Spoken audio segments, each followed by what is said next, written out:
of the Maidstone Joint Transportation Board, and I am pleased to welcome you to this remote meeting of the board this evening. For your information, the meeting will be live and recorded for playback on the Council's YouTube channel, and this will include the instant messaging. Therefore, can I ask, will anyone else be recording the proceedings? I ask so that people at the meeting will know if this will be happening. I take that silence as a no in that case. So my role as the chairman will continue. However, the responsibility for managing the meeting has been temporarily assigned to the Democratic Services Officer this evening, who is Miss Parfitt. She will not steer the debate. She will merely assist in implementing the remote meeting protocols, producing the minutes and providing the procedural advice as required. All members of the committee are reminded that instant messaging will be visible to all those viewing the meeting and must only be used by members to indicate their wish to speak. I now ask the clerk, Olivia, to take the attendance register by reading out the list of the committee members who will confirm their attendance by answering present. Thank you, Chairman, and good evening, members. Councillor Bird.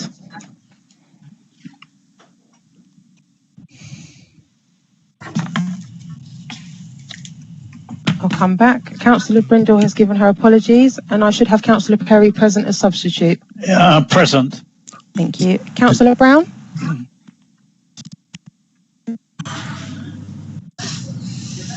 Present.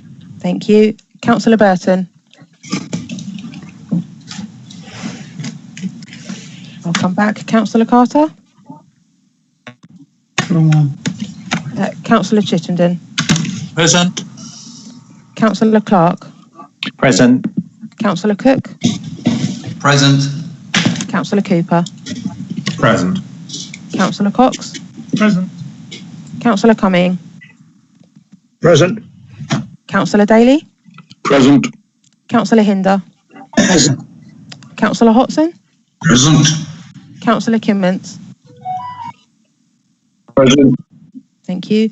Councillor Prendergast? Present. Councillor T. Sams? Present. Councillor Stockel? Councillor Wilby has given... She sends her apologies, please. Oh, thank you, Councillor. Councillor Wilby also sends his apologies, for which I should have Councillor Mortimer present as substitute. Yes, present. Thank you. And Councillor Wilson. Present. I will just reconfirm with Councillor Bird. No. And Councillor Burton. Thank Present. Oh, was that Councillor Bird? Yeah. Yes, that was Rob Bird present. Thank you very much. Thank you, Chairman. Could you just confirm as well, please, that you got Councillor Carter's apologies, please?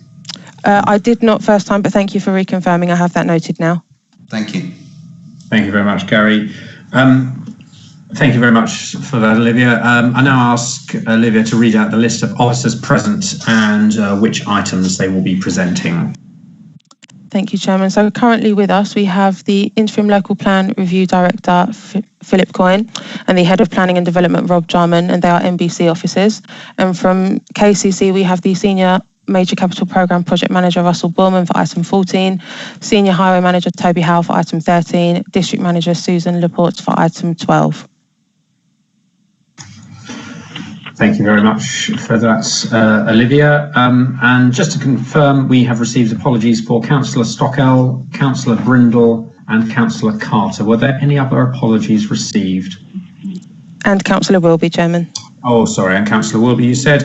And therefore, item number 2, which is substitutes, I understand Councillor Perry is present as a substitute for Councillor Brindle, and Councillor Mortimer is present as a substitute for Councillor Wilby. Is that correct? And are there any other substitutes? Yeah. That's That correct. is correct, Chairman. Thank you very much. Item number 3 on the agenda is urgent items. There are no urgent items that have been added to this evening's agenda. Therefore, item number 4, visiting members. I understand that Councillor Mrs. Springett is present and has registered to speak on all items. Can I reserve my right? So at the moment, when having read the report, I think some of my original questions were answered. So if I could reserve my right to jump in. Technically, absolutely fine. technically, Mr. Chairman, I believe you have to do it the first way round. You can't reserve your right. You have to indicate your wish to speak and then not wish to speak. That's fine. Items 12, 13, 14. I'm sure we can manage. Thank you. Thank you very much. And are there any other visiting members? If so, could you please state who you are and for which items you wish to speak about? Councillor Clive English, you'll be unsurprised to hear that I wish to speak to item 14. I am totally unsurprised, Councillor English. Councillor Young, I'm present. I will just be listening. Thank you. Thank you very much, Councillor Young, as well. I assume that's everybody. In that case, item number 5. Are there any disclosures by members and officers? I take that. Coming. I beg your pardon. I'm on the wrong lobbying. Sorry. Don't worry, it's happened to all of us, Councillor Cumming. I take it by the silence that there are no disclosures by members or officers, so I move on to item number 6, which is disclosures of lobbying, where I gather that there are some disclosures. Therefore, could I ask Ms. Parfett to ask all members of the committee if they have any disclosures of lobbying? They must answer either none or yes, and obviously if yes, they must specify the agenda item or items, please. Thank you, Chairman. So, Councillor Bird.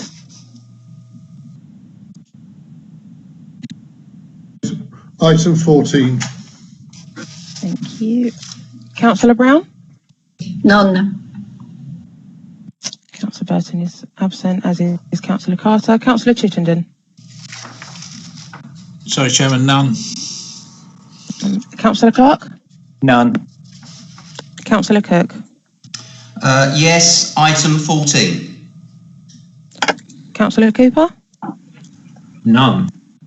Councillor Cox? Item 14, thank you. You, Councillor Cumming? Yes, items 14 and 15. Councillor Daly? None. Councillor Hinder? None. Councillor Hotson? None.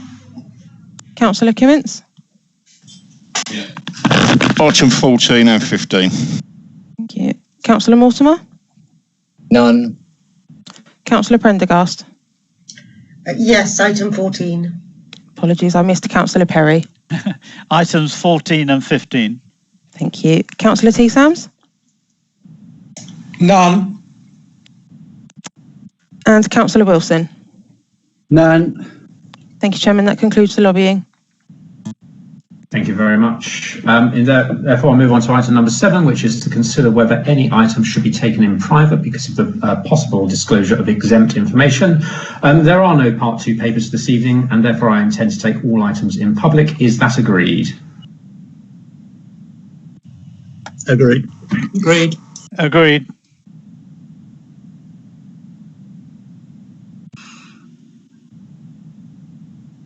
Which is minutes of the meeting held on 14th of October 2020. I plan to move that the minutes of the meeting held on 14th of October 2020 be agreed as a correct record. Now, does anybody disagree with that, or are there any corrections that need to be made? Yes, Chairman, I've registered to speak. Is that Brian Clark? Yes. Yes, it is, yes. So on page 6, where we talk about the integrated transport package, I feel the minutes do not reflect the fact that there was a proposal and a seconder for a proposal to bring back the original fully mitigated scheme at Wallace Avenue and Willington Street. Now, that was proposed, seconded, and it was voted on, but there's no mention of it in the minutes. And that actually received cross-party support. It was, if you may remember, it was that this board recommends that we bring back the original fully mitigated scheme and request that this be considered by the cabinet member at KCC Highways and Waste. I think that should be included in the minutes, and I think that's something that should come back to this committee. Councillor Clark, you are absolutely correct, and whilst there are very good reasons why it might not come back to the committee, you are spot on correct that it was voted on Therefore, Olivia, would we be able to make that amendment to the minutes to ensure that that is crystal clear? Yes, Chairman, the amendment can be made, but could I just ask a question? Was that scheme decided upon in the July meeting or the October meeting of the board? How do you mean? Was when we had that discussion? 2 meetings ago. I thought it was the July meeting. If it was the July meeting, not the October meeting. Yes, if I remember correctly, it was actually the July meeting, not October. Yeah, okay, in that case, it was in the minutes for the July meeting, Chairman. Okay, so then accept my apologies. No, and please accept my apologies because I remember discussing it, but I didn't realise it was as long ago as 6 months. So on that basis, are we all agreed? No, Chairman, could I just add something to that? I think I got the impression that the reason for that was that it was it wasn't felt it was recorded right for the previous meeting, and I don't think we ever heard anything come back to say what's going to happen. So the only reason we raise it here, we can raise it in one of the other items if you so wish. But I think there is real questions now what is going to happen to that one, bearing in mind that as we're seeing on a couple of these junctions now, the prices are starting to go up with COVID and the other problems, and that is very worrying 5 years down the line. Okay, thank you, Chairman. No, thank you for mentioning that, Ian and Mr. Shivington. I just want to try and shut this down. I want to be quite specific that this item, item number 8, is just about the minutes. Are we all content that the minutes for the October meeting are indeed correct? And Agreed. Thank you very much, everybody. The minutes will therefore be signed as a correct record at a later date when I am physically able to sign them. So we move on to item number 9, which is petitions. There are no petitions this evening, so we move on to item number 10, which is question and answer from members of the public. And this evening there are 2 questions from members of the public. I therefore call upon Mr. Duncan Edwards to ask question number 1, please. Good evening, everybody. My question is as follows. This meeting agenda item includes the results of the Active Travel Fund Tranche 1 in King Street and reports, and I quote, "The response to the attitudinal surveys has been positive. Surveys across the country have also borne out the desire for around 80% of the public for improved cycle infrastructure. The Tranche 2 active travel schemes are now in consultation across Kent, but the committee will be aware that there is more to this than just a funding stream. It's part of an initiative called Gear Change, run by the Department for Transport, which is supported by a set of infrastructure standards called LTN 1/20. The Department for Transport intends to make future funding dependent on audited compliance with LTN 1/20. So should Kent adopt this standard now for all new cycle infrastructure schemes? Thank you very much, Mr. Edwards, for your question. And indeed, all permanent schemes delivered by Kent County Council will adhere to the current guidelines and standards, and this does include LTN 1/20. Mr. Edwards, do you have a supplementary question arising out of the original question or response? I do. Thank you very much. It sort of follows on in terms of congestion and so on. And my question is, many residents in Maidstone feel they have critical congestion in their area. And this, of course, affects all road users in terms of delays, pollution and road safety. Sometimes residents, MBC and KCC agree on a critical congestion issue, as was the case for Church Road in Otham recently. But despite that, it turns out that there is a definition of what critical congestion isn't, but not for what it is. This is a central government issue, clearly, but it gives us local pain. Is there anything we can do locally to seek a resolution to this issue, please? Thank you very much for that question, Mr. Edwards, and I'm very much aware of the area in question, and certainly it would help if certain groups would actually register objections to such schemes. But nonetheless, I can't answer your question specifically. I don't have the information in front of me, but I will ask that a very specific answer is obtained and sent both to me and you and made public. I'm sorry that I can't answer this better at the moment, but I don't have it within my gift, unfortunately. Thank you very much. Thank you very much. Thank you very much for that question, Mr. Edwards. I now call upon Mr. Chris Passmore to ask his question. Yeah, good afternoon, Chairman. Thank you for allowing me to ask this question. As a long-term driver and occasional cyclist of Hermitage Lane, it can take over 15 minutes to cover the 2 miles. It is clear that the level of congestion in the road will continue to increase with even more developments along the road, some of which fall in the Tunbridge and Morling Borough Council area. This increase in congestion will critically affect access to Maidstone Hospital for emergency services, the staff of the hospital, as well as local residents and those travelling from further afield to go to and from Junction 5 on the M20. I understand it was a good and productive meeting about one part of the solution after the last meeting. However, there needs to be effective cross-border working to create a holistic plan for the whole of the Hermitage Lane corridor to secure the right contributions from all the developers to manage all aspects of the road, including having an effective active travel plan for the whole length of the road. I think the problem is highlighted by the fact that we're still struggling to get the money to develop the short but extremely hazardous stretch between Barming Station and Maidstone Hospital, which, as I see fairly regularly, is used by many tens of pedestrians and cyclists each day. The question is, what can be done by Maidstone Borough Council or KCC to ensure this and other projects involve collective working from both sides of the border? Thank you, Mr. Passmore. I think your question pretty much sums up the frustration which is felt by, fairly universally within by those within Maidstone and particularly in that Hermitage Lane corridor. The answer that I've been given this evening that's been prepared for me is that Kent County Council and Maidstone Borough Council will continue to work collaboratively where there are adjoining authorities that are directly linked to improvements on the highway network. These are included in the agreement of mitigation measures, and a joint decision between all parties is made in terms of Section 106 developer contributions. Mr. Passmore, do you have a supplementary question arising out of the original question or response? Yes, just following on from the last minutes, looking at Appendix C of the last meeting, covering the Section 106 schemes, it stated that there is still a shortfall in funding gap for the cycleway improvements between Barming Station and the hospital. How close are we to closing this gap, and is there a timeline for the improvements to be made?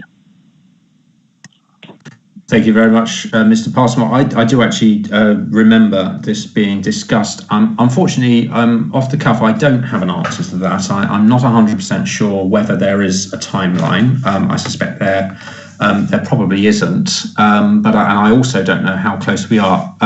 Again, I apologise that I'm unable to give you an answer this evening, but like with Mr. Edwards' very pertinent question, I will ensure that a written response is given to you and to me and is made public. And I hope that that will, at the very least, put your mind at rest on this issue.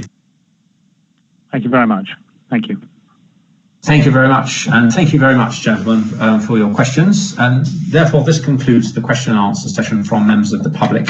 I would now ask that you leave the call and continue to watch the meeting, if you so wish to, on the Maidstone Borough Council's YouTube channel. Thank you very much. Therefore, we move on to item number 11, which is the committee work programme.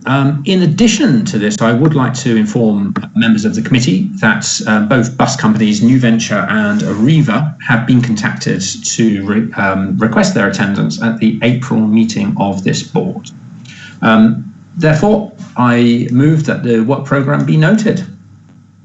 Chairman, So, I believe Councillor Bird wishes to speak. Yes, indeed. Councillor Bird, please. Thank you and good evening, Paul.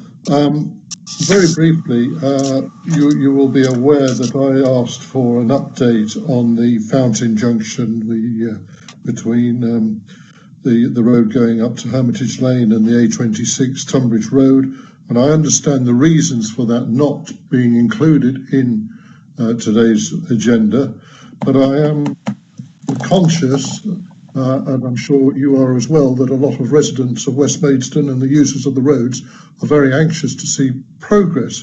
So what I would like to suggest is that in order to ensure that this is always in the minds of the JTB, could that junction be included in the work programme, please? I don't see why it can't, because at the very least it will ensure that we are all kept updated. Therefore, I will request that is included in the work programme on an ongoing basis. If you're assuming that you're happy with that, Mr. Bird. Very happy indeed. Thank you, Mr. Cooper. Thank you very much. I understand that Councillor Clark also wishes to speak on this item. Yes, Chairman. Actually, along the lines of the last speaker, I think that we should have each of the junctions in the junction improvement plan on the work programme.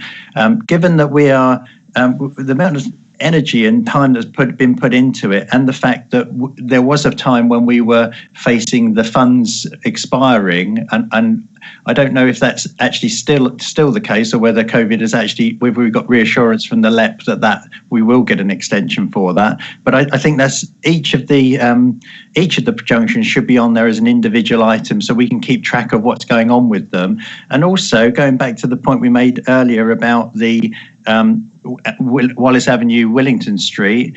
Given that we did make a representation to the cabinet member in KCC, and we haven't seen that on a committee at this point, we should have that on the work programme to come back to us.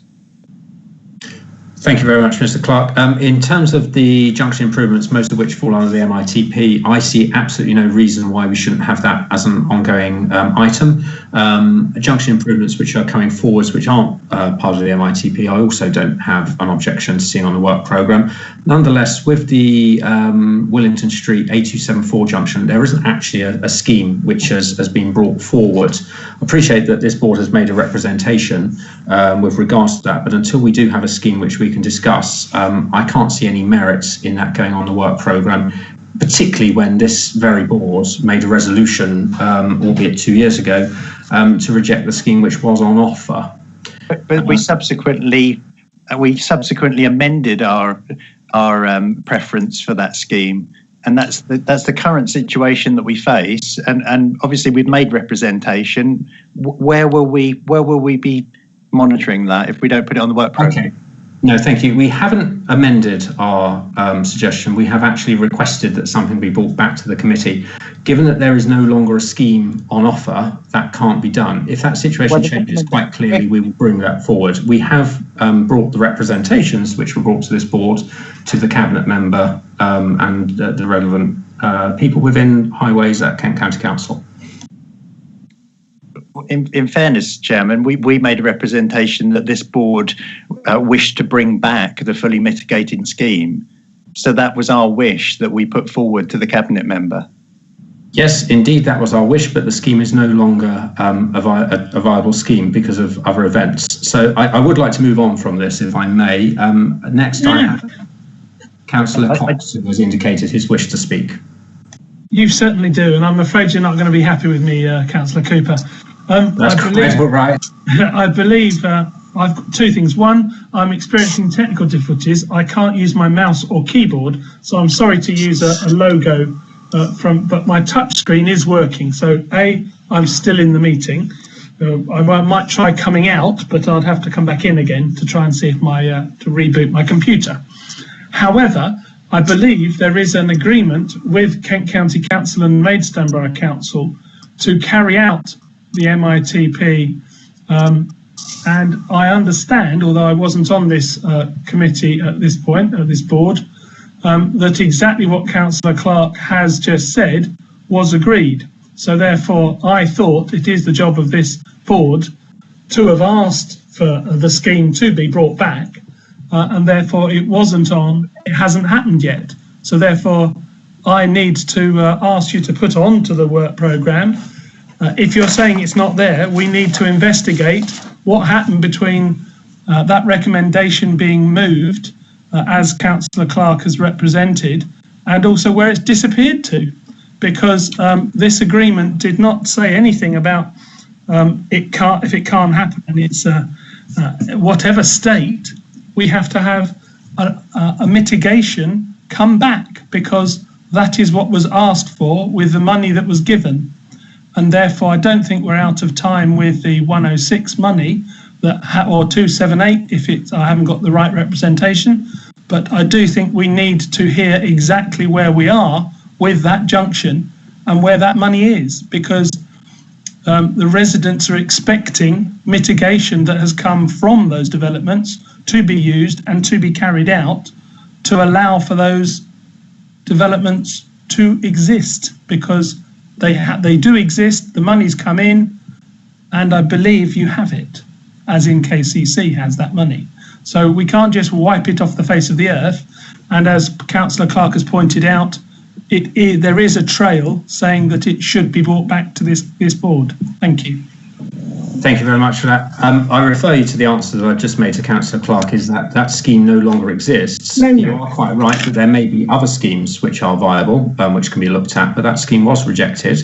And my understanding at the moment is that scheme is no longer on the table. I would like to move on. As a point of order, Chairman, the officer from KCC in that meeting explained to us that the scheme that he'd originally proposed, which was fully mitigating, was the only scheme that would fully mitigate. And he presented that as part of that discussion. He didn't say there is no way that scheme can go forward. He said the scheme that I presented... Point of order is this, please, Mr. Chairman? Yeah, I don't think this is a point of order, Mr. Clark. Could we move on? I appreciate that now Mr. Chittenden also wishes to speak. On 2 points, Chairman. Firstly, I want to support what's been said about the junction, which you would expect. The reason is that when all the time we've been looking at these various junctions, it's been 5 years now. 2015, we actually agreed all these. The three ones for the south of the town, which was recognised as the biggest problem, was Wellington Street, Wheatsheaf and Armstrong Road. Wheatsheaf and Armstrong Road is progressing, as are a lot of the others, but Wellington Street is coming to a dead end. And I must admit, I was watching Facebook the other day, and what I was reading on, there was complaints about hold-ups in Wellington Street. That's my first point in support of that. The second point, Chairman, thank you for putting the arranging for the bus services, the public bus services. I raised at the same time about trains. I now have confirmation from Stephen Gash, the expert at KCC, that the Kent Rail Strategy 2021 will in fact go to the Cabinet on the 25th of January, and where it would be asked for approved, and it would then be approved by the Cabinet member, after which it would go to public. And at that stage, perhaps in April, we could ask Mr. Gash to come along and just do a presentation. It's quite interesting. I saw the draft, and I saw the original about a month before Christmas, and I think people will be interested as it affects the western area of Kent and Maidstone in particular, Chairman. If that could be added to the board work programme, please. Absolutely. And on your second point, I am in absolute agreement. And actually on your first point, if I can just bring this to a close with everyone, I have absolutely no problem. And in fact, I really think as a point of utmost democracy, we should bring back the items on the MITP so that we can see exactly where we are on all of the junction improvements. What we cannot do is bring back a scheme which doesn't have support within Kent County Council, but we do need to understand what position we're in with that. Yeah, Chairman, could somebody understand why? Because nobody has actually ever told us why that can't be brought back. The question is, why? It was a scheme which was rejected by this board, and it was a scheme that therefore the Cabinet member at Kent County Council at that time decided against. But on the recommendation of this board at the time. But the whole point was they tried another one, and it's a failure. Anyway, I'll leave it with you, but that's the position. It's in the public domain now, and there's no reason why it can't come back. Or somebody tell us why not. Well, because the Cabinet member at Kent County Council has rejected the scheme. Gary Cook, I understand that you wish to speak next.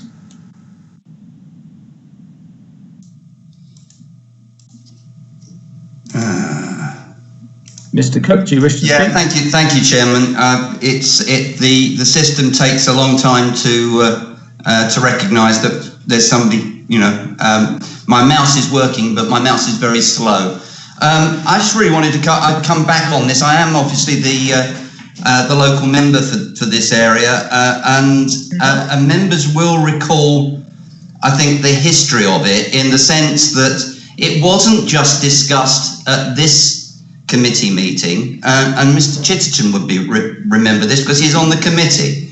It was discussed in depth at the Highways Committee of Kent County Council, which then recommended that scheme be rejected as not being suitable following the public consultations that took place. And the recommendation that the committee at KCC approved supported the recommendation of this board that a smaller scheme be drawn up to replace the original scheme that took less land and did not effectively move the A274 onto the doorsteps of the residents of Bell Meadow in Parkwood. The Cabinet member, Chairman, as you will recall, supported that and made a Cabinet member decision, which is recorded on a record of decision, that scheme was rejected and an alternative scheme. And that's where we are. What we can look at and what we were supposed to be looking at before Councillor Clark and Councillor Chitterton effectively rejected it at the July meeting and said, well, we want to go back to another scheme. It is a smaller scheme, but nevertheless delivers junction improvements for the Willington Street and Sutton Road. It does not deliver the full extent, but it is more acceptable in the sense that it doesn't destroy trees, it doesn't move a very busy road next to people's front doors, and is generally therefore far more acceptable. I'm more than happy to, and have offered to, and I hope Russell will actually return my calls, sit down with officers, and I'm happy to sit down with Mr. Chittenden and other county councillors to come up with a solution to this that meets the needs of the local residents, as well as meeting the needs to make some improvement to that street scene. The scheme that was rejected, I would remind members as well, Chairman, included provision for a bus lane. No, I won't call it a bus lane, Mr. Chairman. I'll call it a bus prioritisation. I really want to try and move this debate on from this. It's really important, Chairman, because KCC has stated categorically that they will not support any scheme that includes a bus lane. Therefore, thank you, Mr. Cook. I really. Thank you, Chairman. I've said what I needed to say. No, thank you. I really want to try and wrap this up now because what I don't want is a debate on an item which isn't on the agenda. We've heard Gary's 6-lane Highway 1 for Mr. Chittenden and Mr. Clark, you both have questions. Yes. Are these related to the 874 Wellington Street, or are they related to I accept Mr. Cook's offer to meet with officers to see if we can see a alternative. The small one that was going to be the alternative was turned down by residents in consultation, down by people at Maidstone in consultation. It would have been out of date before it even finished, and it would have cost £2.5 million. So we do need to settle it. I'm fed up with talking about it. You're fed up. Yeah. Brian's fed up and Gary's fed up. If we need to get together, I'd love to get together. And if possible with Mr. Clark as well, if that would be permissible. If not, KCC matter, Chairman. Fine. Okay. I'll ask Mr. Bird and Mr. Daniels. Chairman, I think we do have something quite constructive on the table. Thank you, Chairman. Chairman, as I was referred to earlier, I would like to come back. My concern is that a decision made by this board has effectively been suppressed. If we're in a position where we're going back, Chairman, I will make a point of order now because I feel that gentlemen, can we stop this, because this is not a debate on the A274 and Willington Street. This is relating specifically to the agenda item. Mr. Clark, I must ask you to stop. The former chairman Mr. Clark, I must ask you to stop. We have concluded matters on this item. Does anybody else have anything to add on the work programme that is not related to the A274 Willington Street? Mr. Kimmats, I understand that you have a question. Yeah, well, it's just an observation. It would be nice if county councillors could work together with borough councillors to come to a decent resolution for these type of topics, but it's just a personal opinion. Thank you very much. Mr. Gibbons, I couldn't agree with you more, but nonetheless, having a bum fight in a meeting about something which isn't actually on the agenda, I don't think is democratic, and it doesn't allow anyone to have any sort of informed conversation here. Therefore, everybody, seeing that there are no more questions or comments to be made, I move that the report be noted. Is that agreed? Agreed. Agreed. Thank you very much. In that case, we move on to item number 12, which is the 20 mile per hour default speed limit on new housing developments, which is pages 11 to 12 in your agenda summary. This member briefing is going to be provided by Susan Laporte. Therefore, Susan, I invite you to speak on this. Thank you, Chairman, and good evening, everyone. This report was prepared in response to an agenda item previously put forward by Councillor Clark on the 8th of July and has been brought today to the MJTB. It is a request for 20 mile an hour default speed limit in new housing developments. So just as a background, the current Kent Design Guide, KDG, requires that all new developments to have a design speed of 20 miles an hour, and this is achieved through layout and traffic calming features. This would normally apply to those roads containing housing rather than the spine or distributor road throughout a development. The Kent Design Guide is currently under revision, but the above principle is being fully maintained in the updated version. The guide deals with the issue of target design speeds and provides for each class of road from distributor road down to minor access way lane of 20 to 15 miles an hour. These reduce as you go into the development as they serve dwellings rather than access through the site. There's currently no policy or requirement to introduce a speed limit on these roads as they are designed for a target speed of less than 20 miles an hour. These 20 mile an hour limits are self-enforcing using design layout and traffic calming, and it would seem unnecessary to provide extensive signing and lining to support and enforce the design speed. The current policy from the police is that speed limits should be self-enforcing, as the police will not undertake any enforcement on them, which would have been met through the Kent Designs process. By the introduction of any 20 mile an hour limit, there would always be the expectation from the public that there would be enforcement. The police resources would not be sufficient to support active enforcement on these limits.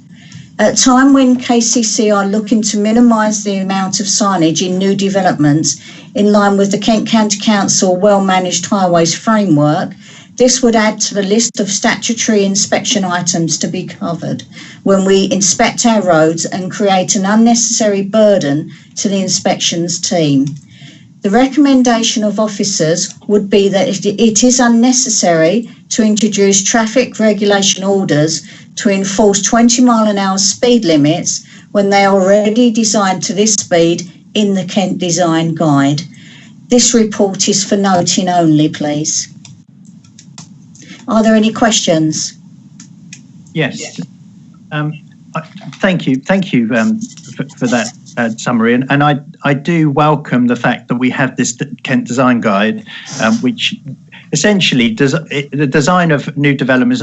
I'll give an example near myself. You've got Hell Park Estate, top of Postley Road, near Armstrong Road. And it's designed in a way where it's quite difficult to navigate that estate, as it is on many of them that follow this guide, without being able to go over 20 mile an hour. So I do accept that part. The problem that I have is that we know that a child is far less likely to be killed at 20 miles an hour than 30. And we're not actually enforcing a 30. In fact, we're not even we're not enforcing a 20. And I have been in many estates where people do put their foot down. They do get to 30 miles an hour. It's not breaking the law because it's a 30 mile an hour limit in those roads, but it is fast enough to cause damage if they hit someone. And it seems like an excessive speed when the roads have been designed for 20. Now, the reason I brought this is because if somebody gets killed on an estate where it's inappropriate to be doing 30 because they've been designed in a certain way, let's say, for instance, somebody with a 1,000cc motorcycle decides to whiz around there, as can happen, they will actually feel the force of the law if they kill someone at 30 in a 20 mile an hour limit. But if they're doing that in a scheme that's been designed for 20, but they happen to be doing 30, that's perfectly within the law. And that's really why this was brought forward, was a way to actually improve safety. Whether or not we've got police resources or not police resources, I don't think that's really a factor in determining whether it's appropriate to make it enforceable as a 20 mile an hour speed limit.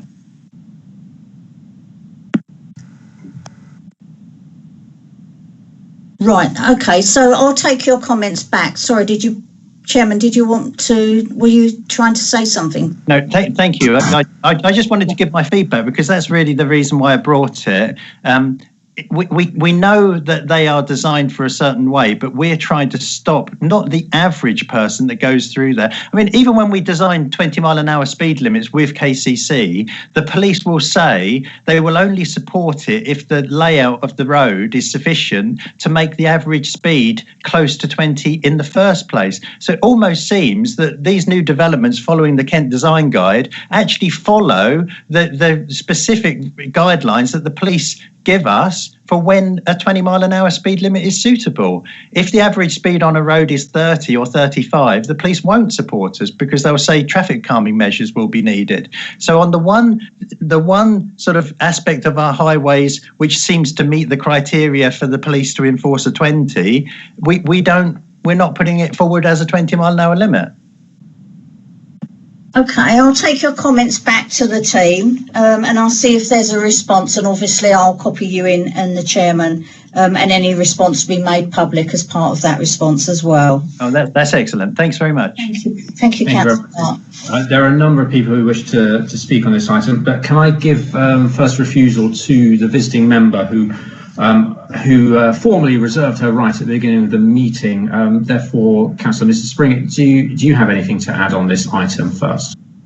No, my only comment would be I can't get the police to enforce the 30 mile an hour limit in my road that's got signs, roundels, speed gateways, you name it, and the chances of getting that enforced are remote when they come along at 60. So I totally hear what's being said by the highways officer.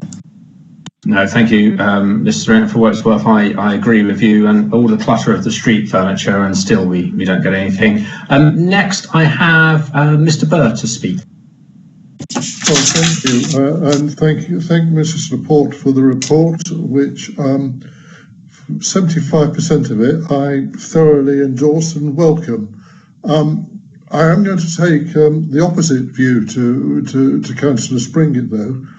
I mean, if the police can't enforce the 30 mile an hour limit and they can't enforce the 20 mile an hour limit, then the police really should have no say whatsoever in what the limit is set if they're not going to do what is their statutory obligation, actually, which is to enforce speed limits. If the roads are designed to be driven at 20 miles an hour, then the police should not object to this and they should get on with their job, but that's another matter. Mr. Councillor Clark makes a very good point that should a motorist be involved in an accident and that motorist be driving at an excess speed in relation to the speed limit, then of course the punishment of the law will fall on that motorist much harder than if the motorist was driving at a lower speed.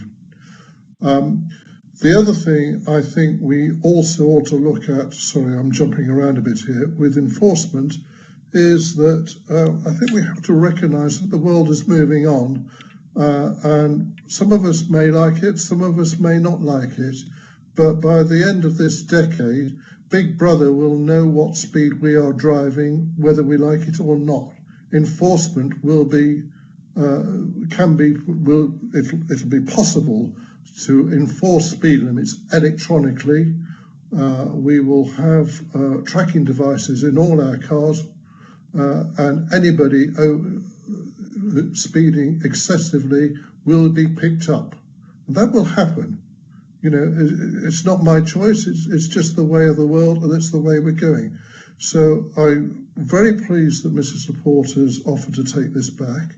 She'll probably be aware of the significant paper that is going to the Environment and Transport Committee at KCC on Friday, which is called Vision Zero, the Road Safety Strategy for Kent, 2021 to 2026, where they talk about implementing speed limits as a default in residential areas, where there is an ambition to eliminate all road casualties by 2050.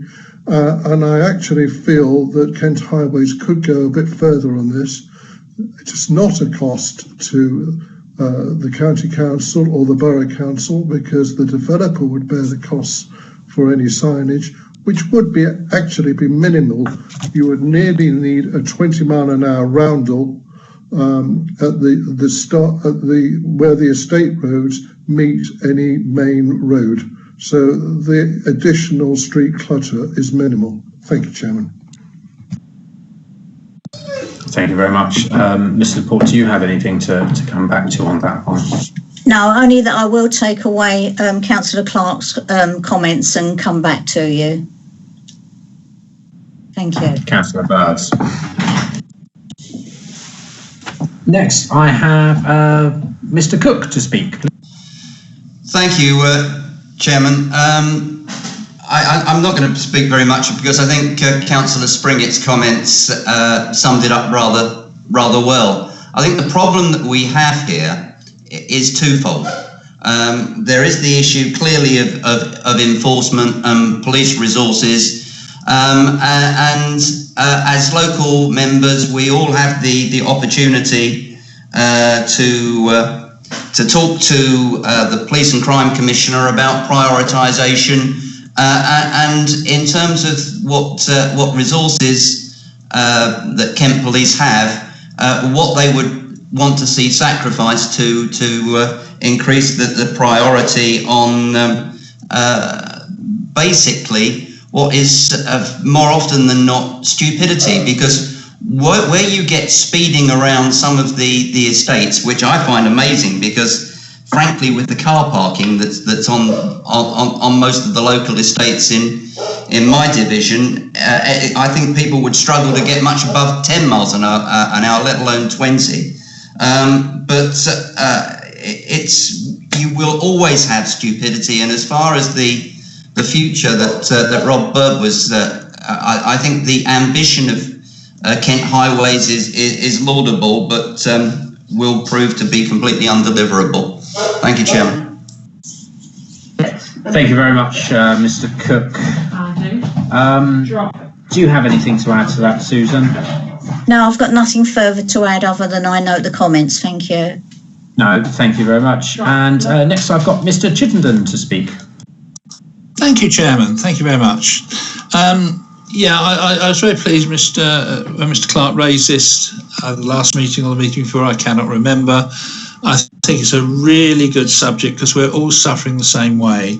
I was particularly pleased to hear from officers because I was getting the impression that with the new design guide for roads, that it was going to be a very global, high-level document.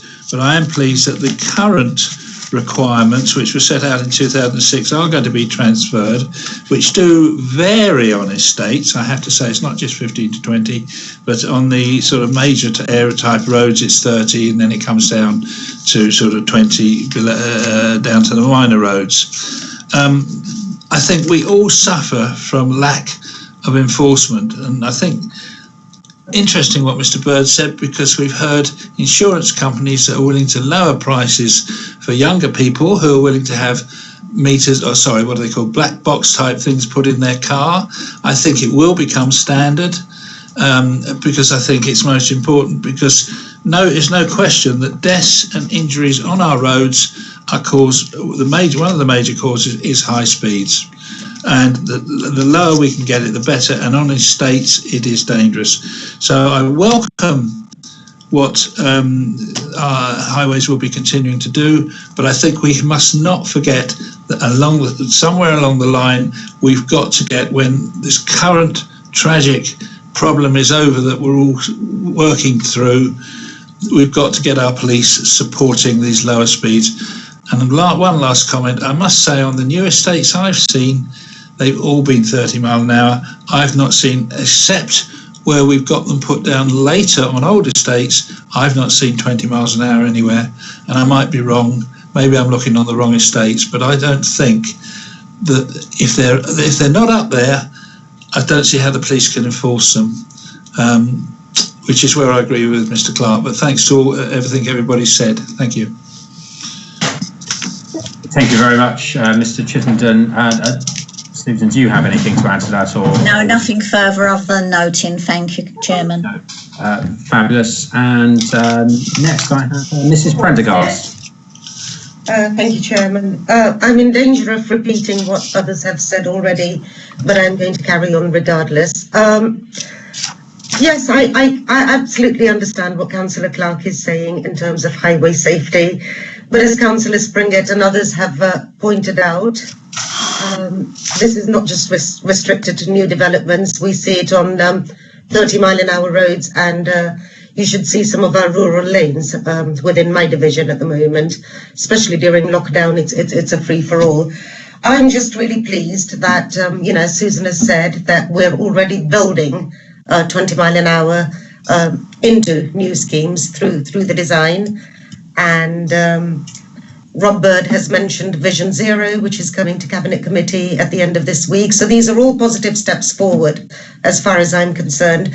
But the point I wanted to make, which Gary has already made also, is that as community leaders, I really think it's incumbent on us to lobby the police so we see effective enforcement. The key to this is enforcement. It's not signage or engineering, it's enforcement. So I'll leave it there. Thank you. Thank you very much, Mrs. Prendergast. And I assume, Mrs. Laporte, that there's nothing really that you can add to that other than that you've heard the comments. Yes, thank you, Chairman. Thank you very much. Right, everybody, as this report is for noting, noted. Yep, thank you very much. I move that the report be noted. Agreed. Noted. Noted. Agreed. Noted. Thank you very much, everybody. Right, item number 13 is we requested an update on the implementation of, basically an update following the end of the Brexit transition period. This has been a particularly tricky one for officers because it only happened a short while ago. So I'm really pleased to say that Toby Howe is able to speak this evening. We haven't been able to get you a written report because it is 13 days old now. But if Toby, if you could introduce your verbal update, that would be very much appreciated. Thank you, Chairman. Yes, it's really just to give a very quick outline view of what has happened over the past few weeks, and really then if anybody has any questions, I think we can then go into a bit more detail. The traffic management plan that we shared with you back in the October JTB has come into force now since the 1st of January and the end of transition. So we have Operation Brock in place. We have the contraflow in place between junctions 8 and 9 on the M20. We have the Sevington Inland Border Facility in operation down outside Ashford. And in fact, Maidstone has also been put into use because due to the unprecedented emergency that we had on December the 20th, when the French government decided to stop all traffic crossing the Channel, we had to hastily bring a lot of the process into place, which, while being very inconvenient and causing many hours of work for many organisations, it gave us a chance to actually test some of the Operation Fennel plans, such as the route to Maidstone, such as Brock, etc., etc. We are still having to, unfortunately, deal with the COVID issue for travellers to France, which has again put a bit of a spanner in the works for the plan at the moment. So whilst we have the operational plan in place along the M20, it is impacted due to the COVID testing that is having to be carried out at both Maidstone and Sevington at the moment.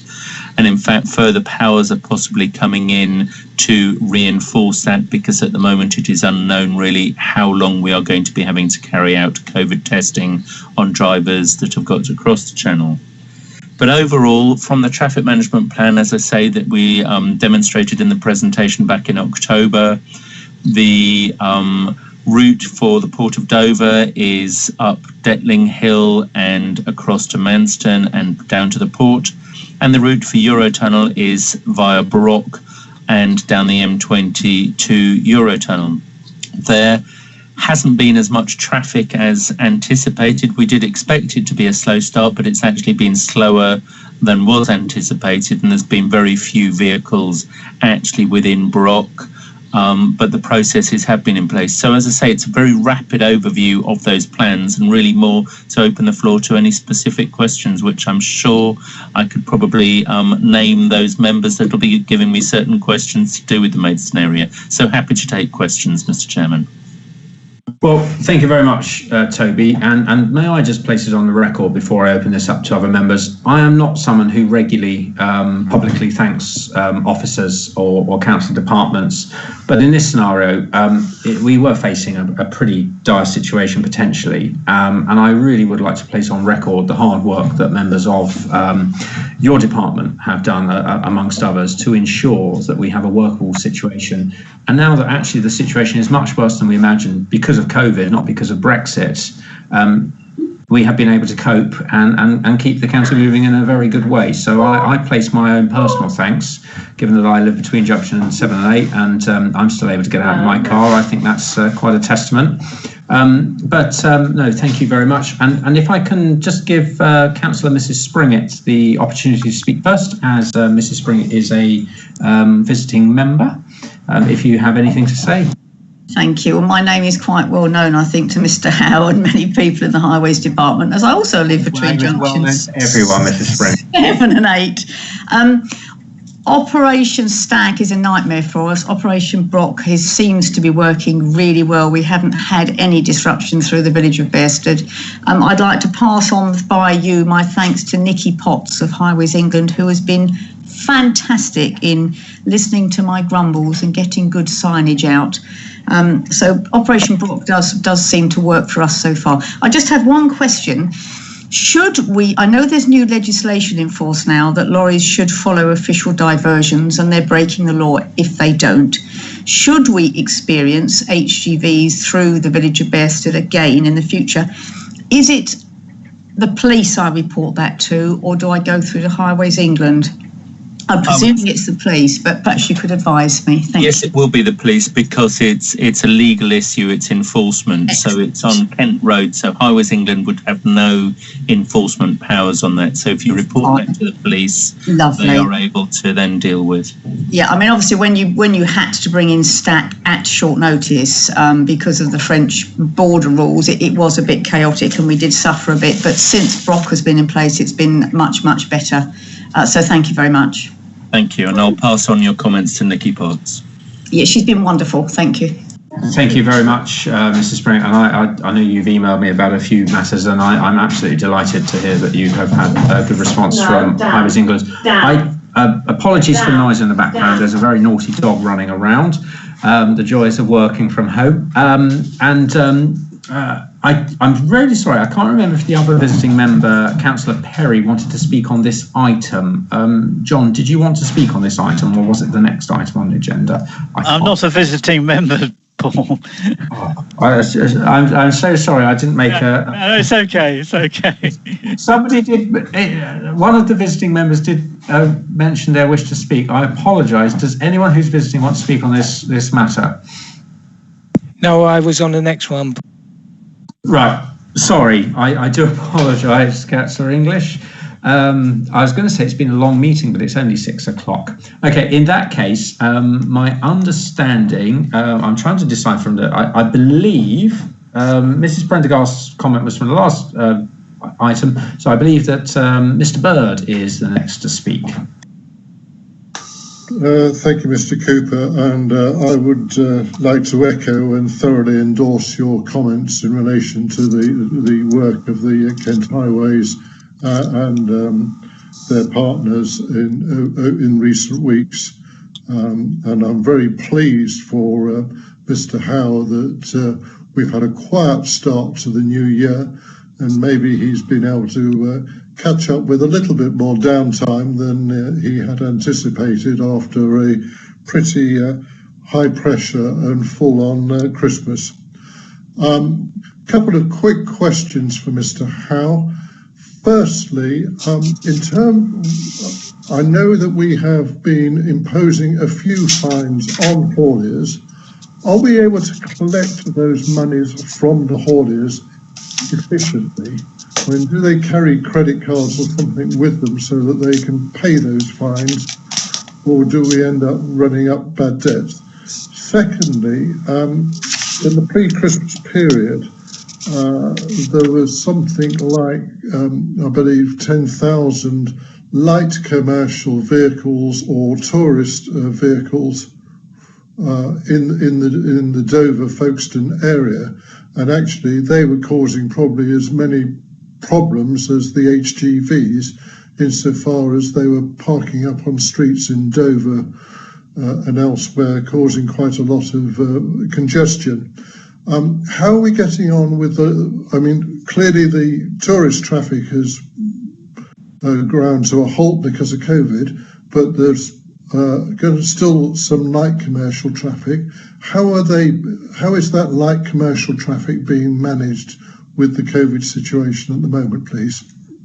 So to answer your two questions, fines to hauliers, they're dealt with in a number of different ways. So if it's a British haulier, the companies are given 28 days in which to pay that fine. If it is a foreign haulier, if they cannot pay on the spot, the vehicle is then clamped and they have to then organise the payment through whatever company or whatever. So nobody that is stopped for a fine is able to get away without paying. With regard the light commercial vehicles, yes, it was a huge problem down in Dover in the week before Christmas, where they were all gathering in Dover and Folkestone to try and get across the channel as quickly as possible. They were all dealt with.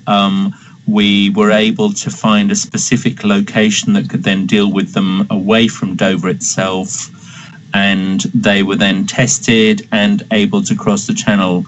We are still now trying to work out a process because, as you know, the current process deals with HGVs and the fining, etc.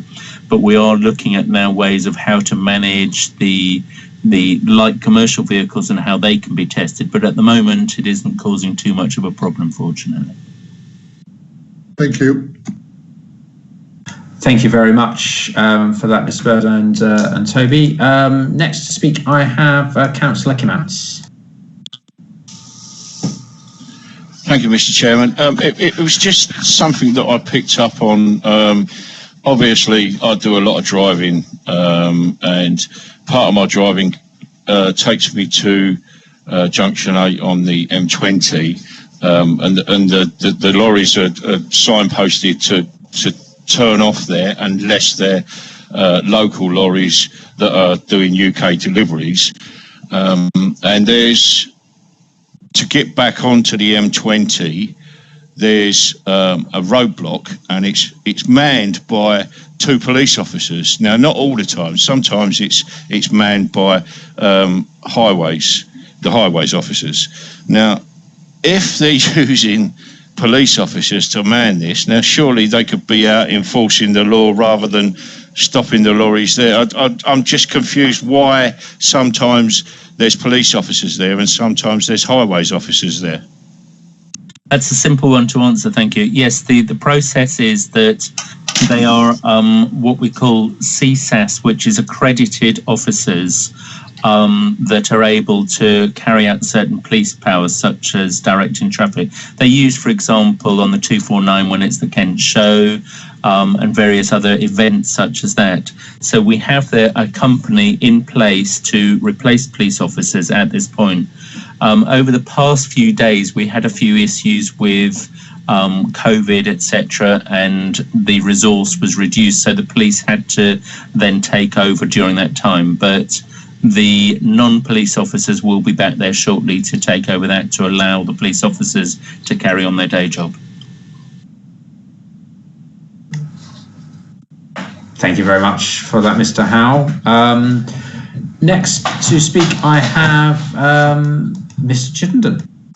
Thank you, Chairman. I certainly want to add my thanks, my very grateful thanks, for the KCC officers and teams, not only in highways, but on the education side, on the social services side, for everything that was done before Christmas. It was a shock to us all. Thank you for the gentleman in France. But I think, and the number of lorries was, well, they were talking about very low at one time, but I think it was 10,000 plus, without doubt. And the problem was, it was just before Christmas. Everything had closed down. Nothing had been arranged. Everything was geared to happen from the 28th of January to begin on the 1st. What it did do is gave a shock to the system to everybody who now uses the road. So they've all understood what they've got to have, although the government is still putting out new rules and regulations and they're not totally there yet. So I just want to say to Toby, the team, to Barbara, Tim Reed, to all the people who went out and worked over their Christmas to sort this out, a big thank you. One question perhaps Toby can answer. I've been asked a couple of questions by residents. We've seen the situation at Sevington with the Southern Lorry Park.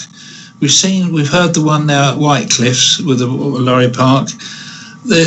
I'm hearing sort of rumours that they're looking at something this end as well for additional lorry parking.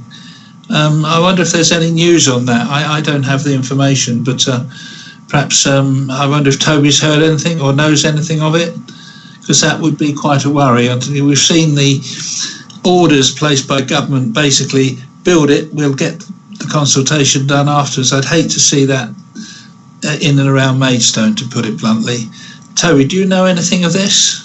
One thing I can definitely say is that there are no government plans to create another inland border facility in Kent. Right. So yes, there's Sevington, there's Whitecliffs, then we also have the facility up at Ebbsfleet. There are no plans to add to that. However, I do not know if there are other plans for certain other lorry parking areas around the county for general traffic. So that may be a rumour that's been heard, that there are plans being looked at for some locations around the county. But as I say, I do not have any further evidence. All I can say is there are no plans for another big government site to come in and instantly sort of build a site rapidly. Partly because I certainly don't want to be involved in any other sites myself, but the reality is, yes, I'm sure that there isn't another inland border facility planned. Okay, thanks, and thanks again, Tony. Well, thanks again, Toby, for everything you and your team have done, and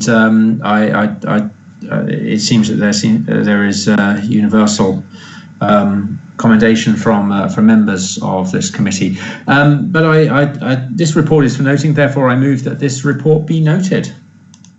Noted. Noted. Agreed. Noted. Noted. Thank you very much, everybody, and thank you very much for that, Toby. We move on, therefore, to item number 14 on the agenda, which is the Emergency Active Travel Fund for Maidstone. Russell Borman is going to present this item. Therefore, Russell, the floor is yours. Thank you, Mr. Chairman, and good evening, everyone in the Maidstone JTB. I'm not going to dwell too much on the how we got to tranche one, but I will give a brief overview for those who are unaware of the process that we had to go through. Tranche one was announced by DFT to help local authorities implement a number of facilities in terms of the Emergency Active Travel Fund in a direct response to the COVID-19 pandemic. They included things like pop-up cycleways like you've seen in King Street, Maidstone, but also measures to aid and assist the social distancing requirements that have been put in by the government. We do accept as KCC that these measures were put in a swift nature, and they weren't consulted on and engaged upon as we would normally do so in the majority of our schemes that we actually undertake, and that is something that we accept, and certainly something that has changed and is a government requirement for tranche 2 moving forward. The pop-up cycleway in King Street, Maidstone was put in a response to Maidstone Borough Council seeking to improve that particular area to help cyclists from Moat Park going up to Maidstone East Railway Station, and it forms part of their overarching cycling strategy for that particular area. The measures on tranche 1 are all temporary, and throughout the process we've actually made some adjustments to those particular schemes moving forward to try and take on board comments from not only local members but also residents and adjoining associations. We've actually been working closely with Maidstone Borough Council because forthcoming are some works planned for the rejuvenation of the bus station in Maidstone, and as such those works require the removal of the temporary pop-up cycle lane in King Street, and that has been agreed by KCC and MBC that it's best to remove that to assist MBC in the works that they have planned for their bus station. So that work will be undertaken probably next month now to actually take out all of the pop-up cycle lanes. So you'll see all of the curbing removed, the traffic signals in the narrow section all removed and replaced with some measures that MBC are going to implement when the works on the bus station are being undertaken. It's worth pointing out that as we agreed back at the October JTB, that we've actually undertaken some surveys for both schemes in Maidstone, King Street and Earl Street, both being attitudinal surveys. So what that means is people have actually gone out when we were allowed to go out, when we weren't in a lockdown situation, and actually talk to people, talk to members of the public and such, and actually get their views on those particular measures that were implemented, and the results of that report can be seen appended to your pack. What they do actually identify is although there were some initial teething problems with both schemes, that actually both are quite well received within the local community, and actually people wish to see those be taken forward in terms of actually looking at how we can implement those as a permanent solution. So moving on from what is tranche 1, the King Street scheme will be looked at in terms of a more permanent solution, and this gets back to Mr. Edwards' question at the very beginning of this meeting in terms of the standards that we will actually design that to, and that will obviously be undertaken in terms of the government guidance that's been set out for cycleways, etc.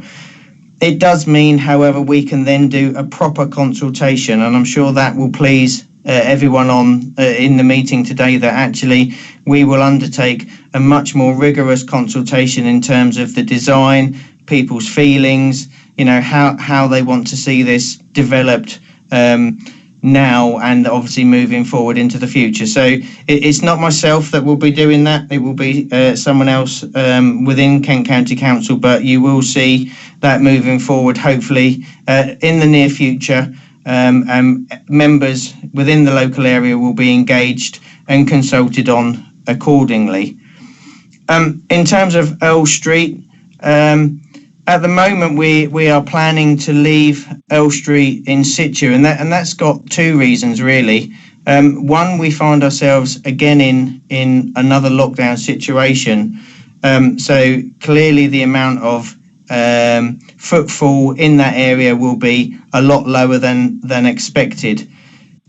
By the time we come out of lockdown, and obviously I don't know when that may be, but clearly as we move out of lockdown, we are going to be getting into the better weather, hopefully moving into spring, where businesses will want to be able to utilise those parklets within Earl Street to be able to have tables and chairs out, to be able to have social distance queues, to try and regenerate the economy within Earl Street. So the decision has been made at this stage to keep Earl Street in situ and make some additional tweaks in terms of allowing more parking, more delivery, and actually potentially moving some of the parklets to a better location where some of the businesses within that area can utilize them more than perhaps where we have them placed currently. So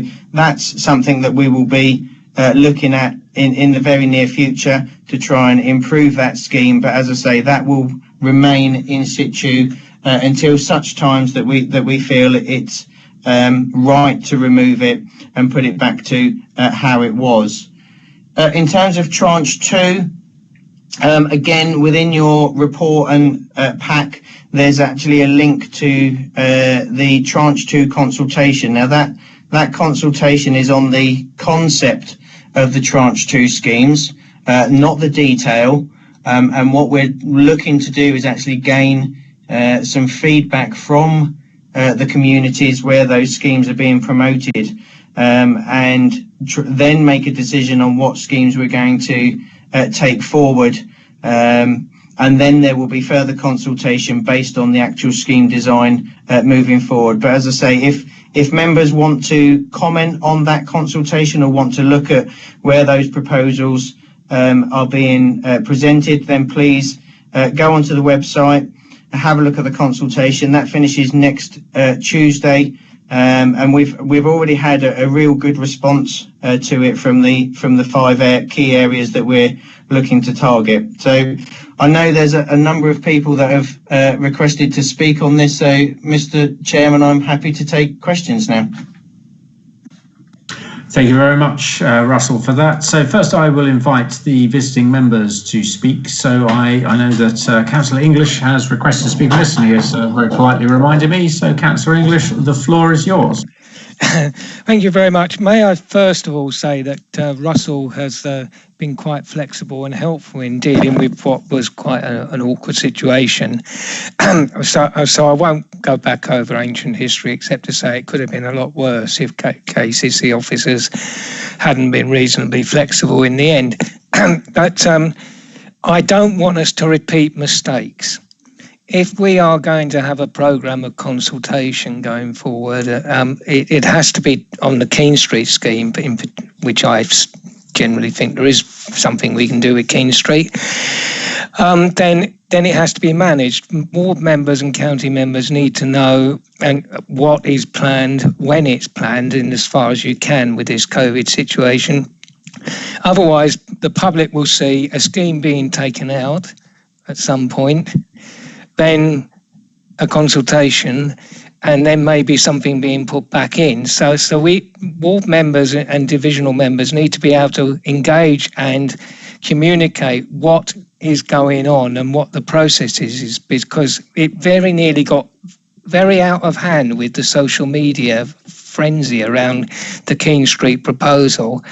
When it was first put in, it really got quite difficult, both for members and officers. So we need to manage this process. But I do think, as the Russ officer said in the introduction, that a scheme which fits in with Maidstone's original strategy for Keene Street can be developed. However, Earl Street, I really don't think. What's the point? I'm staggered that there's any attitudinal support for this. I talk to the business people in that area all the time, and I talk to organisations like One Maidstone, which Ashley is now involved with as well, and there may be a scheme that can be developed there, but the scheme that there's at the moment, it's not doing anything. I mean, maybe a scheme can be developed, but it can't be left as it is. You've got parklets outside of hi-fi shops and jewellers. You don't need public space outside those facilities. The last thing you really want is a large number of people standing around outside a jeweller's shop. Or in terms of usable space, there may be a scheme to be developed there, but I remain very, very unconvinced that just leaving this there, losing the parking for a period of probably several months, when none of those retail food premises are going to be open, actually achieves anything. And I would really like to see some consideration about bringing forward either a decision to remove it entirely or to come up with a new scheme that does achieve something very, very quickly. Unlike the Keene Street scheme, I personally cannot see a single advantage to the Earl Street scheme, and I don't think none of the business people I've talked to or the residents can see any advantage to it. Unlike Keene Street, where I have had representations in favour of a revised and amended scheme. So I would hope, councillors, that you would actually, and officers of KCC, that you would come up with a managed approach to this, rather than the situation where ward and county councillors are trying to manage yet another outraged public response that we don't need to have. Thank you, Mr. Chairman, Mr. Foreman. Thank you very much, Mr. English. If I can just come back on that then, Mr. Chairman. And again, thank you, Mr. English, and thank you for your kind words at the start about being flexible. And we do try to be flexible where we can. In terms of the Earl Street scheme, clearly we discussed this with Maidstone Borough Council to implement it at the start, and it was a joint wish to actually see the extension of the pedestrianisation zone down to Pudding Lane, and that was to try and help with the social distancing. Now, whether we look at making an amendment to the scheme where some of the parklets are removed and we only put those parklets in places where they can be utilised by businesses that have tables and chairs, and indeed the Living Cafe at the top of Earl Street in the summer months was actually using it quite successfully, having tables and chairs within that area. So I think we need to be minded in terms of where it is appropriate for those parklets to be placed and where is the best use of them, as you say, and quite rightly so. Or do we take them all out and just remain to have a extended pedestrianised zone? And it's something that we're absolutely happy to work with yourself and local businesses to actually move this forward. And clearly we want to be able, in a position when we do come out of lockdown, to actually try and assist businesses with actually generating, income and revenue, having been in this lockdown situation. So I would propose, Mr. Chairman, if I may, that I arrange a meeting with Mr. English and whoever he wishes, and then we can actually have a plan of action, if you like, moving forward for Earl Street. Thank you. That would be very much appreciated, and I would have thought that the county members and myself and John Foster from MBC would be the appropriate people. Thank you very much for that, Councillor English. Russell, and I would be, I'm absolutely delighted that you've proposed something this evening. And next, again, visiting members, Councillor Mrs. Springett, do you have anything you wish to say on this? Do I have anything I wish to say on this? Oh boy, could you not hear? I wish I hadn't asked. From the east of Maidstone, did you not hear the cheer for the removal of the King Street cycle lane? It caused chaos. I got stuck in it. Traffic was jamming up the traffic lights because of the queue for the junction with the top of Wat Tyler Way. Utterly ridiculous. If you're considering bringing that back in, I suggest you may wish to knock down the cream-coloured building by the pedestrian crossing, which causes the narrowing of the road. I would not support a cycle lane of a similar nature that causes a narrowing to one lane requiring traffic lights in that location. It caused chaos. I thought people shouting at bus drivers, shouting at taxi drivers who were blocking the way through. It was crazy. Please don't say I don't support cycle lanes. I do. But in that particular location, it doesn't work in that design. So I have grave concerns about that, but I do support cycle lanes, but just that particular bottleneck is a problem that needs looking at very carefully. And just something else I'd like to raise is a loss of parking income to Maidstone Borough Council with a loss of those much loved parking spaces. So I do think that does need considering because they are used by a lot of people, and the loss of those spaces has a financial penalty to Maidstone Borough Council, which needs putting on record. Thank you very much. Thank you, Mrs. Springett. And if I can just come back slightly on that, and with any firm proposal that we might take forward in terms of a permanent solution in that area, I mean, clearly buying properties perhaps won't be within the budget allowance for that particular scheme. But what I can say is the traffic signals that were placed within the narrow section were a standalone set of traffic signals, and they weren't interactive with the ones at the 249. Any scheme proposal that may or may not, and as I say, it's not even been started to design, so I can't preempt anything that might come forward.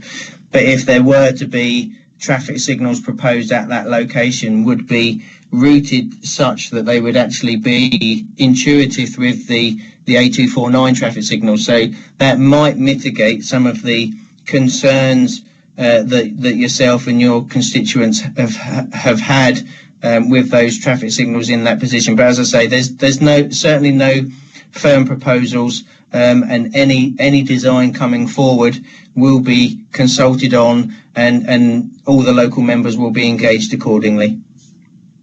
Thank you very much. Having got stuck at those lights for 3 cycles with only one car in front of me, they don't work in their current form. Thank you. Thank you very much, Russell and Councillor Springett. Next I have Gary Cook to speak.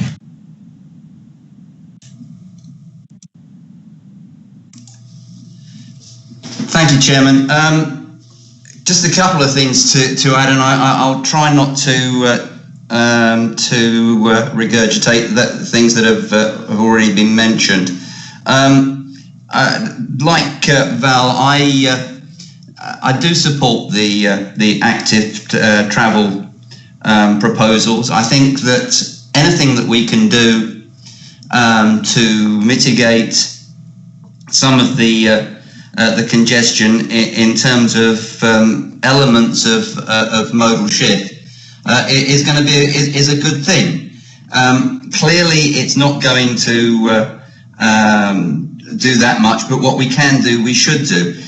What I wanted to ask, and maybe Russell could talk a little bit about this, and it's sometimes it's kind of overlooked, but with all of this, it is the approach and the consideration that we, as Maidstone Borough Council and Kent County Council, make towards people who may be physically disabled in some way. I know with for example, with Earl Street, I was approached by a number of groups that were very upset about the loss of disabled parking bays. So through the consultation process, Russell, I would hope that we're not just looking at this from a cycling point of view as well, but we are looking at it from very much from a standpoint of equality and meeting the needs of those residents who maybe aren't quite as fortunate as some of us. So I won't say any more than that on this for the moment. Thank you, Chairman. Thank you, Mr. Cook. Yeah, and clearly we have to take into account every single person that utilises the highway network, and that be the carriageway or indeed the footway for access to properties, buses, etc. And clearly we undertake a equality impact assessment which identifies all the characteristics that we need to make sure that we're not disadvantaging. And with any consultation and indeed with any scheme that we implement, an EQIA is undertaken and it identifies any characteristic that may be or may not be disadvantaged that we need to work together with a lot more. Now, clearly, as you say, there were some disabled bays that were removed both in Earl Street and in King Street, and clearly with hindsight, it's a great thing. Perhaps we should have been more mindful of that and actually had a mitigation plan ready or implemented it straight away. With a permanent scheme, obviously that will be taken into account, and all people will be consulted accordingly. So the final answer is yes, everyone will be thought of and considered and consulted accordingly with any permanent scheme moving forward. Thank you for that. And Chairman, just through you, if I might, I mean, Russell, would it not be a good idea to have, as a matter of policy, that where disabled parking bays are lost through development or whatever, that the policy will be to replace on disabled parking bays on a one-for-one basis as near to the ones that are lost, to minimise the inconvenience to those people who rely on them. Rather than losing them, if we have that as a policy that we would replace them on a one-for-one basis at least, that might really draw that level of attention to that needs to be drawn to it.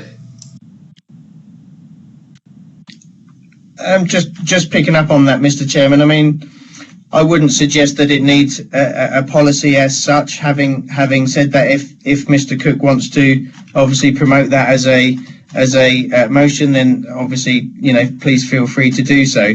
What I would say is I think we have learnt lessons from this, and ultimately moving forward, clearly if there's a disabled parking space on the carriageway, it's there for a reason, and we need to be very mindful of that, and we need to see how we can mitigate that and actually replace that, as you say, close by, or indeed if we actually do need to remove that in the first instance. So I think we've definitely learned from this, and I would hope that it wouldn't happen again in the future. But as I say, it's entirely Mr. Cook's discretion whether he wishes to move that forward.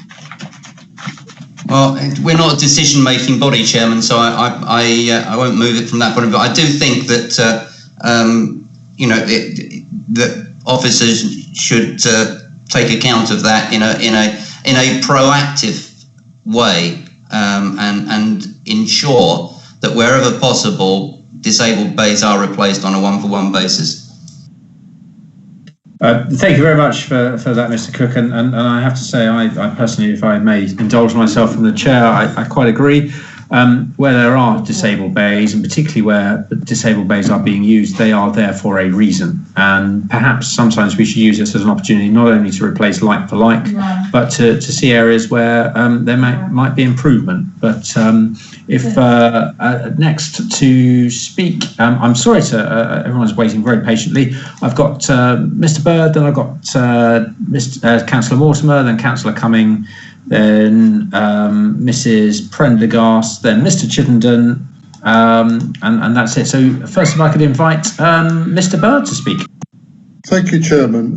Well, I'm not going to repeat what's been said before because I agree with most of it. I'm very pleased that Mr. Borman has accepted that lessons should be learnt.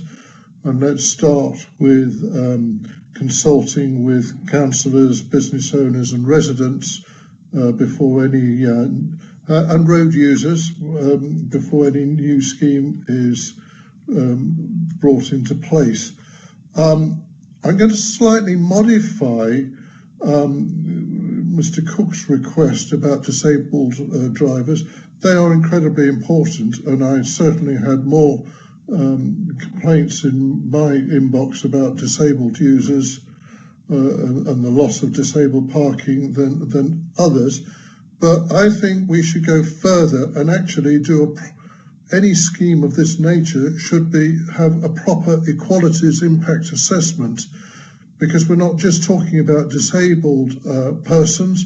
We should also be looking at people who are blind or partially sighted, who could equally be inconvenienced or put at risk by such a scheme. So let's do it properly and get a proper equalities assessment on any such scheme in future, please. Just want to make a couple of comments about the Lake research report. I mean, it looks very good, quality and everything else. One thing that's not evident though, and I can speak personally on this, did they talk to the councillors? Did they talk to the business owners and the residents, or some of the relevant road users? It's not obvious, and I for one was not consulted by Lake, and I don't know if any of the other local councillors were consulted, and I'd be interested to know if any of the business owners or residents were consulted. And a final point, again on the Lake report, but one for the officers to take back, is that if councillors are going to be provided JTB reports in black and white, perhaps we could get the consultants to produce the reports in black and white rather than in multicolours, which do not copy very well in black and white and are almost unreadable. Thank you, Chairman. Thank you, Mr. Bird. And if I just quickly go through those points.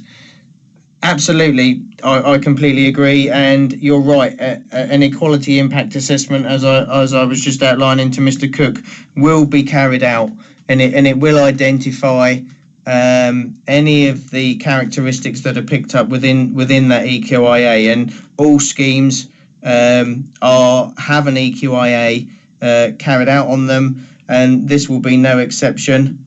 Tranche 1 wasn't an exception, however, it was a very high level EQIA.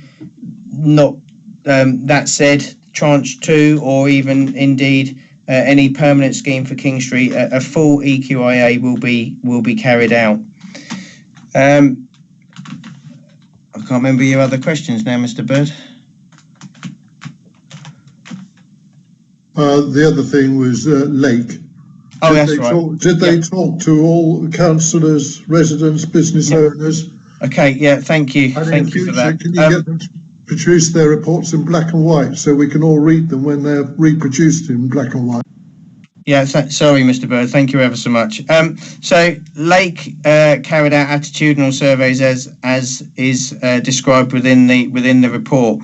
They actually did speak to businesses and indeed residents.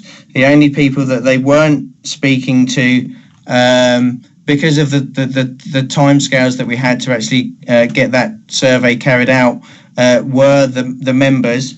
Having said that, moving forward, when surveys are undertaken in terms of a permanent scheme that's carried out, they will be at the top of the list to actually receive that survey and make comment.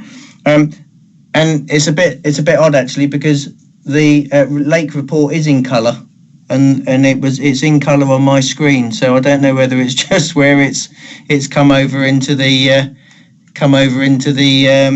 report pack for the JTB. But if you need it, JTB reports are in black and white, Mr. Boyd. Yeah, but if you need it in colour, I can always send it to you.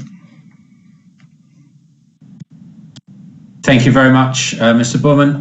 Now, there are a number of members wishing to speak, and I must apologise to Councillor Kimmatz. Quite how I forgot him, being one of the most colourful and straight-talking and common-sense members of Maidstone Borough Council, I don't know, but